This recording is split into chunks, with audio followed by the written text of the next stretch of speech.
नमस्ते।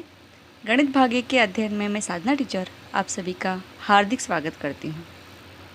आज हम देखेंगे कक्षा 10वीं का गणित भाग 1 का पाठ पहला 2 चरांकों वाले रेखीय समीकरण। सबसे पहले ये जानेंगे कि 2 चरांक वाले रेखीय समीकरण हम किसे कहते हैं। तो ऐसा समीकरण जिस समीकरण में 2 चरांकों का उपयोग किया गया है, उदाहरण के तौर पर ax plus by plus c बराबर 0। अगर आप ये समीकरण देखेंगे तो देखिए इसमें ax by ये 2 चरांक युक्त पद है। यहाँ पर x और y ये है 2 चरांक है। ये क्या है? 2 चरांक है।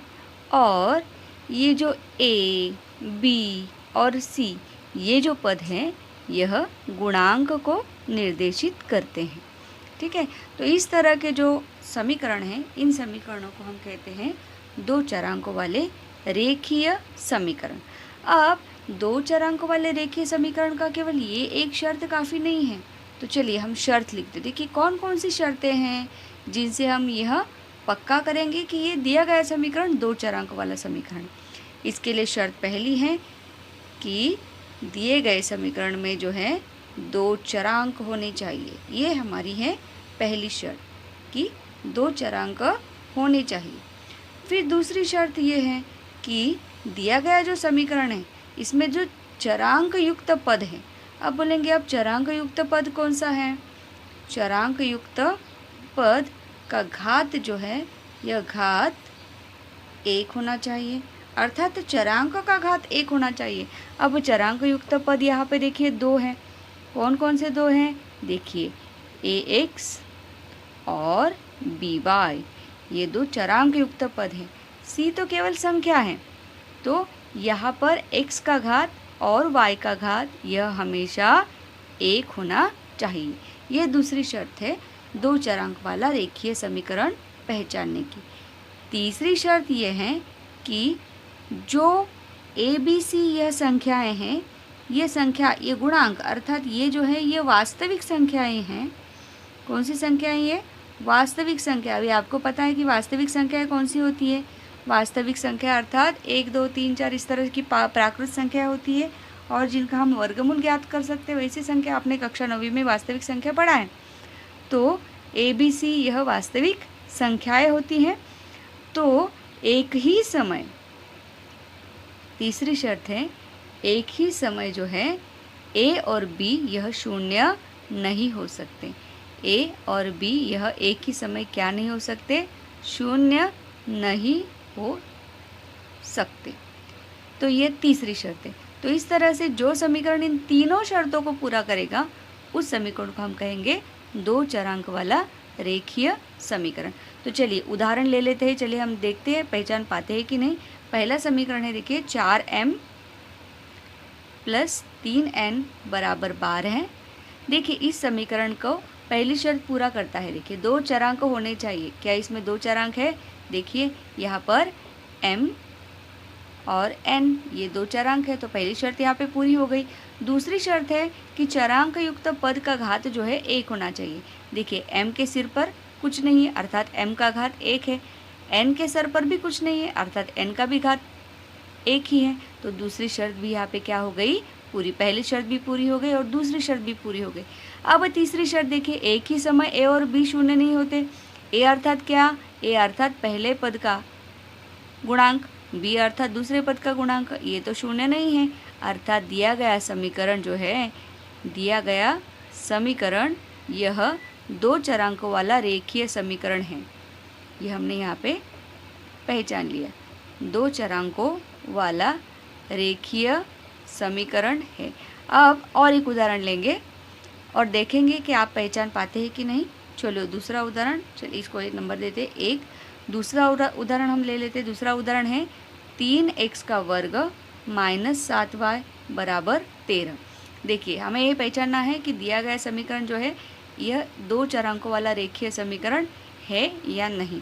तो पहली शर्त क्या है, 2 चरांक होने चाहिए। इसमें 2 चरांक है, यस। पहला चरांक है x, दूसरा चरांक है y, तो पहली शर्त पूरी हो गई। दूसरी शर्त है चरांक युक्त पद का घात 1 होना चाहिए। तो x का घात देखिए, x का घात है 2, y का घात है 1, परंतु x का घात 2 होने के कारण यह एक चरांक वाला रेखीय समीकरण नहीं है। तो मैं केवल पूरा वाक्य नहीं, केवल नहीं है इतना ही लिखती हूँ। दिया गया समीकरण, ये समीकरण 2 चरांक वाला रेखीय समीकरण नहीं है। चलो तीसरा प्रश्न यहाँ पे ले लेते हैं। तीसरा प्रश्न है 0x प्लस 6y माइनस 3 बराबर 0। देखिए यहाँ पर जो है पहली शर्त हम देखेंगे पूरी होती है कि नहीं। 2 चरांक होने चाहिए। देखिए x और y, पहली शर्त पूरी हो गई। दूसरी शर्त है चरांक युक्त पद का घात 1 होना चाहिए। देखिए x का घात यहाँ पे 1 है, यहाँ पे x का घात 1 है, दूसरी y का घात 1 है, ये भी शर्त पूरी हो गई। एक ही समय a और b शून्य नहीं हो सकते। देखिए पहला जो चरांक युक्त पद है, इस x का गुणांक जो है 0 है, अर्थात 0 गुणे x, तो ये पद क्या हो गया, पूरा 0 हो गया। 0 अर्थात कुछ नहीं, तो पहला पद कैंसिल हो गया, बचा सिर्फ ये 6y माइनस 3 बराबर 0। क्या अब ये एक चरांक वाला 2 चरांक वाला रेखीय समीकरण है? नहीं है, अर्थात दिया गया समीकरण जो है 2 चरांक वाला रेखीय समीकरण नहीं है। ठीक है, तो इस तरह से चलिए अगला प्रश्न देखेंगे। अगला प्रश्न है 4/x प्लस 5/y बराबर 4। तो क्या ये रेखीय समीकरण है? 2 चरांक वाला, इसमें 2 चरांकों का समावेश है। देखिए x और y, ये 2 चरांकों का समावेश है, परंतु इनके घात अगर आप देखेंगे कि जो पद हर में होता है उसका घात हमेशा, जब ये हर में पद है, ये जो अंश में आएगा तो इसका घात जो है -1 हो जाएगा, अर्थात x का घात जो है यह -1 है और y का घात भी -1 है। अब आप बोलेंगे यहाँ पर x का घात तो 1 ही दिख रहा है, मतलब कुछ नहीं, मतलब 1, y का घात भी 1 है, परंतु जब हम x को ऊपर यानी कि हर में लेंगे, अंश में लेंगे, तो इसका घात हो जाएगा x -1 और 5y-1 बराबर 4। यह ये समीकरण है, अर्थात दिया गया समीकरण यह 2 चरांकों वाला रेखीय समीकरण नहीं है। परंतु यदि हम 1/x के बदले m लिखेंगे और 1/y के बदले n लिखेंगे, तो ये इसका रूपांतरण हम 2 चरांकों वाले रेखीय समीकरण में कर सकते हैं, लेकिन फिलहाल यह 2 चरांकों वाला रेखीय समीकरण नहीं है। अब आपने 2 चरांकों वाले रेखीय समीकरण को किस तरह से पहचानते हैं ये सीख लिया। अब हम हल करेंगे प्रश्न संग्रह 1.1। प्रश्न संग्रह 1.1 में लिखा है कि निम्न युगपत समीकरणों को हल कीजिए। अब 2 चरांकों वाला रेखीय समीकरण तो समझ में आ गया, तो ये युगपत समीकरण का अर्थ क्या है? तो देखिए ये पहला समीकरण है, ये 2 चरांकों वाला रेखीय समीकरण है, और दूसरा भी 2 चरांकों वाला रेखीय समीकरण है। जब हम इन दोनों समीकरणों को एक साथ हल करते हैं तब इनको हम कहते हैं युगपत समीकरण। तो चलिए इनको हल करते हैं। इनको हल करने के लिए सबसे पहले देखिए, हल में हम ये दोनों समीकरण लिखेंगे और इनको नंबर दे देंगे। 3a प्लस 5b बराबर 26, ये हमारा है पहला समीकरण, और a प्लस 5b बराबर 22, ये हमारा है दूसरा समीकरण। समीकरण हल करने के लिए हम क्या करेंगे? समीकरण हल करने के लिए हम इन दोनों चरांक युक्त पद में से, दोनों चरांक युक्त पद मतलब ये चरांक युक्त पद का एक समूह है। देखिए पहला समूह है, मैं यहाँ पे बाजू में लिख के बताती हूँ आपको, 3a और 5b, ये समीकरण 1 के 2 चरांक युक्त पद हैं। समीकरण 2 के चरांक युक्त पद हैं a और 5b, a और 5b। तो सबसे पहले हमें क्या देखना है कि इन दोनों अब इनका हम क्या लिखेंगे, चिन्ह भी लिखेंगे ताकि आपको अच्छे से समझे। दोनों अगर पदों को देखें तो यहाँ पर ये जो दूसरा पद है, दोनों समीकरणों में इनका गुणांक जो है 5-5 है, तो इसको निरस्त करना आसान है। दोनों का चिन्ह प्लस है, अर्थात अगर हम पहले समीकरण में से दूसरा समीकरण घटा देंगे तो क्या हो जाएगा, यह पद जो है यह निरस्त अर्थात कैंसिल हो जाएगा और हमें a का मान मिल जाएगा। तो हम क्या करेंगे, समीकरण 1 में से समीकरण 2 को घटा देंगे। समीकरण 1 में से समीकरण 2 को हम घटा देंगे। अब घटाने के लिए फिर से हमें इन दोनों समीकरणों को एक के नीचे एक लिखना है इस तरह से। 3a प्लस 5b बराबर 26, यह समीकरण क्रमांक 1 है। दूसरा समीकरण a प्लस 5b बराबर 22, दूसरे को भी लिख दिया। अब क्योंकि हम कौन सी प्रक्रिया यहाँ पर कर रहे हैं, घटाने की, तो दूसरा जो समीकरण है उसको घटाया जा रहा है, तो उसके प्रत्येक पद का चिन्ह जो है हम बदल देंगे। यहाँ पे देखिए प्लस है तो माइनस हो गया, यहाँ पे कुछ नहीं अर्थात प्लस है माइनस हो गया। तो चलिए हम यहाँ से घटाना चालू करेंगे। 26 में से 22 को घटा देंगे तो बचेगा 4। फिर देखिए 5b माइनस 5b, तो ये पद जो है ये कैंसिल हो गया, और 3a में से a माइनस हो गया तो बचा कितना, 2a। इसलिए ये लिखिए वापस एक बार, 2a बराबर 4।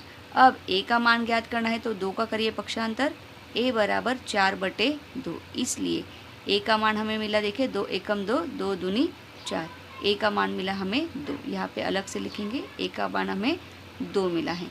तो ये जो a का मान है, ये a का मान हम जो हमारा पहला और दूसरा समीकरण है, इन दोनों में से जो हमें आसान लगता है उस समीकरण में लिखेंगे। देखिए यहाँ पर दोनों गुणांक युक्त पद है तो दूसरा समीकरण आसान है, तो हम a का मान समीकरण 2 में रखेंगे। 2 में रखने पर समीकरण 2 अच्छे से देखो, a प्लस 5b बराबर 22, तो a की जगह पे हमें लिखना है 2, अर्थात 2 प्लस 5b बराबर 22। हमने यहाँ पे a का मान रख दिया समीकरण 2 में। अब ये b जो है अज्ञात है, तो 2 का करो पक्षांतर, 5b बराबर 22 माइनस 2, 2 यहाँ पे प्लस है, इधर जाएगा दूसरे पक्ष में माइनस हो जाएगा, इसलिए 5b बराबर 22 में से 2 माइनस हो गया, कितना बचा, 20। अब 5 का भी पक्षांतर करो, b बराबर 20/5, 5 से भाग लगा दो, 5 एकम 5, 5 चौक 20, b का मान यहाँ पे आया हमें 4। तो अब हमें लिखना है उत्तर। अभी उत्तर लिखते समय हम क्या करेंगे, पहला जो है a है, दूसरा जो है b है, तो यहाँ पे पहले कोष्ठक में हम उत्तर लिख रहे हैं a, b। इसी तरह से हम उत्तर में भी a का मान पहले, b का मान बाद में। a का मान कितना है 2, b का मान कितना है 4। यह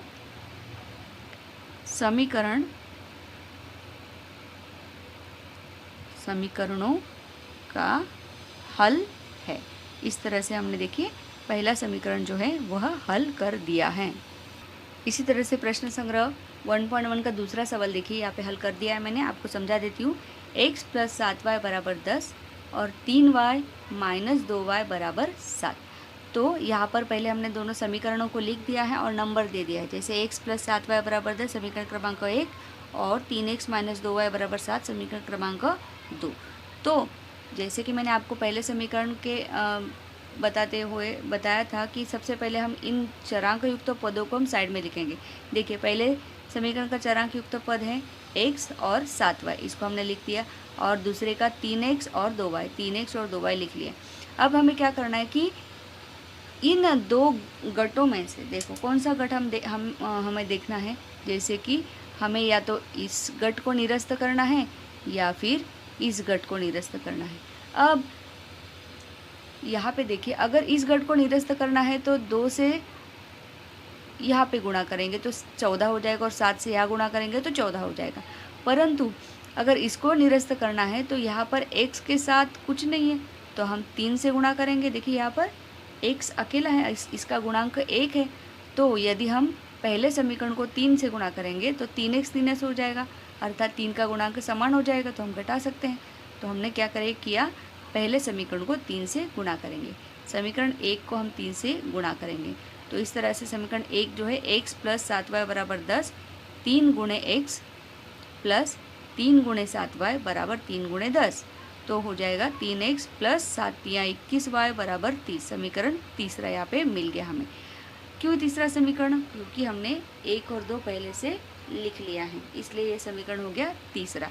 अब समीकरण तीसरा ये जो है, यह तीसरा समीकरण और दूसरा समीकरण ये दोनों एक जैसे हो गए, तो तीसरे में से हम दूसरे को घटा देंगे। तीसरा समीकरण लिख दिया, 3x प्लस 21y बराबर 30, यह समीकरण क्रमांक 3। फिर समीकरण क्रमांक 2 लिख देंगे यहाँ पर, 3x माइनस 2y बराबर 7। क्योंकि हम यहाँ पे घटा रहे हैं, हम चिन्ह बदल करेंगे, माइनस, यहाँ पे जो माइनस था उसका हो गया प्लस और माइनस।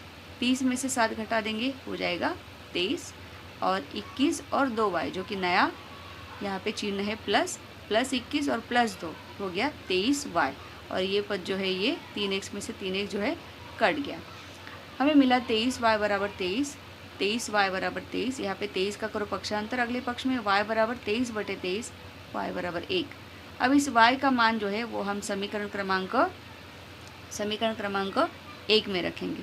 y का मान समीकरण क्रमांक 1 में लिखने के समीकरण क्रमांक 1 देखिए क्या है, x प्लस 7y बराबर 10, तो x प्लस 7 गुणे y अर्थात 1 बराबर 10, x प्लस 7 एकम 7 बराबर 10, x बराबर 10 माइनस 7, x का मान आया 3। अब हमें y का भी मान मिल गया और x का भी मान मिल गया। अब हमें लिखना है उत्तर x, y बराबर, अब x का मान हमें पहले लिखना है, तो x का मान कितना है 3, x का मान है 3 और y का मान है 1, तो x, y बराबर 3, 1 यह समीकरण का जो है हल है। इस तरह से हमने ये समीकरण भी हल कर दिया है। चलिए अब देखेंगे हम प्रश्न क्रमांक 7वां। 99x प्लस 101y बराबर 499 और 101x प्लस 99y बराबर 501। अभी यहाँ पर देखिए एक असमानता है, जैसे कि x का गुणांक जो है 99 है और दूसरे x का गुणांक 101 है। पहले x का जो गुणांक है, इसको मैं मार्क करती हूँ तो आपको अच्छे से समझ में आएगा।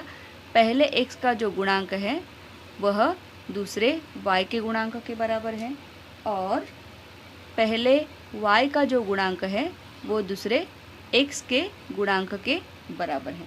तो इस तरह का जब समीकरण आता है तो हम क्या करेंगे, इस तरह का समीकरण आता है तो हम एक बार इन समीकरणों को जोड़ेंगे और एक बार इन समीकरणों को घटा देंगे। देखिए क्या करना है, सबसे पहले हमको इन समीकरणों को नीचे लिखना है और उनको नंबर देना है। तो 99x प्लस 101y बराबर 499, ये हो गया समीकरण क्रमांक 1, और 101x प्लस 99y बराबर 501, ये हो गया समीकरण क्रमांक 2। तो सबसे पहले हमें इन समीकरणों को जोड़ेंगे, तो समीकरण 1 तथा समीकरण 2 को जोड़ने पर, चले जोड़ेंगे यहाँ पर 99x प्लस 101y बराबर 499 और 101x प्लस 99y बराबर 501। चलो जोड़ेंगे, 9 1 10 शून्य हासिल आया 1, 9 1 10 शून्य हासिल आया 1, 4 5 9 और 1 10, तो ये हो गया 1000। फिर y का y 101 और 99 हो गया 200 प्लस 99 प्लस 101 हो गया 200, 200x प्लस 200y बराबर 1000। तो यहाँ पे देखिए 200 200 और इस 1000 में भी 200 को भाग जाता है, तो हम इस पूरे समीकरण को जो है वह 200 से भाग लगाएंगे। अगर 200 से भाग लगाएंगे तो ये 200 निकल जाएगा, 200x बटे 200 बराबर 1 हो जाएगा, तो ये 200 निकल गया। देखिए यहाँ पे मैं भाग लगा के दिखाती हूँ तो आपको 200 ये निकल गया, ठीक है। इस तरह से ये भी 200 निकल जाएगा और 200 में 1000 में 200 से भाग लगाएंगे तो मिल जाएगा हमें 5।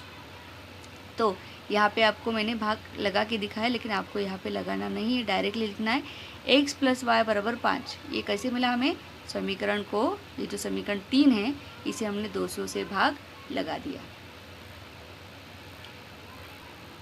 अब हमने समीकरण 1 और 2 को एक बार जोड़ दिया। अब हम समीकरण 1 में से समीकरण 2 जो है वो घटा देंगे। देखिए समीकरण 1 है 99x प्लस 101y बराबर 499। समीकरण 2 है 101x प्लस 99y बराबर 501। समीकरण 1 में से हम 2 घटाने जा रहे हैं, तो दूसरे समीकरण के प्रत्येक पद को हमें क्या करना है, चिन्ह बदल करना है। यहाँ पे देखिए माइनस, ये प्लस का हुआ माइनस, और यहाँ पे कोई कुछ नहीं था तो माइनस। तो 499 में से 501 माइनस किया, 501 में से 499 माइनस किया तो 2 बचता है और बड़ी संख्या का चिन्ह माइनस। फिर देखिए यहाँ पर 101 में से 99 माइनस हो गया तो 2y। यहाँ पर चिन्ह कौन सा है, नया आया है। यहाँ पर देखिए 101 में से 99 को माइनस किया, 2y आ गया। फिर 99 में से 101 माइनस नहीं हो सका, 101 में से 99 माइनस किया तो 2 बचा, बड़ी संख्या का चिन्ह माइनस 2x प्लस 2y बराबर -2। अब देखिए यहाँ पे 2 2 2 कॉमन आ गया, तो हम इसको क्या करेंगे, 2 से भाग देंगे। 2 से भाग देंगे तो यहाँ पे बचेगा -x, यहाँ पे बचेगा y, -x प्लस का प्लस y बराबर इस -2 में 2 से भाग देंगे तो -1। ये हमें समीकरण क्रमांक 4 मिल गया। फिर देखिए यहाँ पे समीकरण क्रमांक 3, समीकरण क्रमांक ये जो 3 है ये समीकरण हमें नया मिला है 1 और 2 को जोड़ने पर, और ये जो समीकरण है,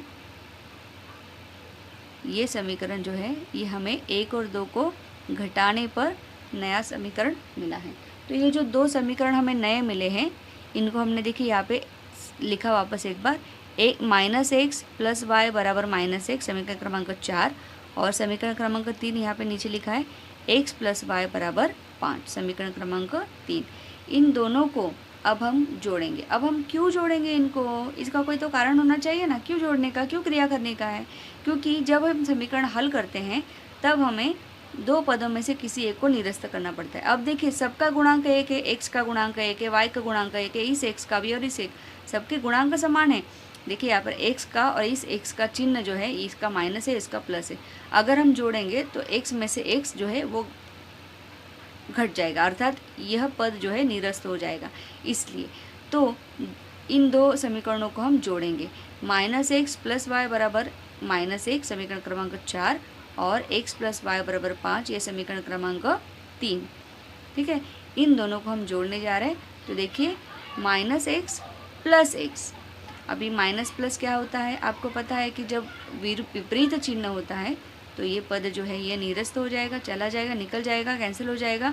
y + y अर्थात 1y + 1y बराबर 2y बराबर 5 में से 1 घटा दिया तो यहाँ पे बचा 4, तो 2y बराबर 4, y बराबर 4/2, यहाँ पे 4/2 y बराबर मिला है हमें। तो 2 को 4, 2 से 4 को भाग लगाएंगे तो बचा हमें y बराबर 2। y का मान जो है वह हम अभी रखेंगे समीकरण क्रमांक 4 में, क्योंकि समीकरण क्रमांक 4 जो है समीकरण क्रमांक 3 जो है आसान है, तो समीकरण क्रमांक 3 में रखेंगे y का मान। x + y बराबर 5, ये समीकरण क्रमांक 3 है, इसमें हम y बराबर 2 रखेंगे। तो x का x, प्लस का प्लस, y की जगह पे 2 आ गया, बराबर 5, x बराबर 5, ये 2 का हो गया पक्षांतर, 5 - 2 बराबर x बराबर 3। उत्तर लिखिए x, y बराबर, पहला हम x का मान लिखेंगे, फिर y का मान। x का मान कितना है हमें 3, तो 3 और y का मान 2, यह दिए गए युगपत समीकरण का हल है। इस तरह से युगपत समीकरण हल करने के आपको 2 प्रकार हमने बता दिए, इनका अच्छे से अध्ययन करना और समझना। आप सभी का ये वीडियो देखने के लिए बहुत